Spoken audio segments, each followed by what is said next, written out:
నమస్తే, నేను మీ ఈశ్వర్. ఈ6 న్యూస్ కి స్వాగతం. వార్తల్లోని ముఖ్యాంశాలు. ఇజ్రాయెల్ ఇరాన్ మధ్య యుద్ధం ముదురుతోంది. ఇరాన్ పై క్షిపణి దాడులతో ఇజ్రాయెల్ ప్రారంభించిన యుద్ధం ప్రతీకార దాడులతో రోజు రోజుకు తీవ్రమవుతోంది. దీంతో పశ్చిమాసియాలో తీవ్ర ఉద్రిక్త పరిస్థితులు నెలకొంటున్నాయి. భారత్ మిత్ర దేశాలైన ఇజ్రాయెల్, ఇరాన్ ఇలా యుద్ధంలోకి దిగడంతో కేంద్రానికి సైతం ఏం చేయాలో తెలియని పరిస్థితి.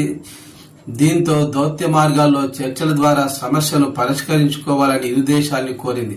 అదే సమయంలో ఇరు దేశాల్లో ఉన్న భారతీయులకు ఇబ్బందులు తప్పడం లేదు. ముఖ్యంగా ఇరాన్లో భారీ సంఖ్యలో భారతీయ విద్యార్థులు యుద్ధ కారణంగా అక్కడ చిక్కుకుపోయారు. వీరిని సురక్షితంగా ఉండాల్సిందిగా అక్కడి భారత ఎంబాసీ విజ్ఞప్తి చేసింది. భారతీయ విద్యార్థులు సురక్షితంగా భూ సరిహద్దు దాటేలా అనుమతించాలని ఇరాన్ను భారత ప్రభుత్వం కోరింది.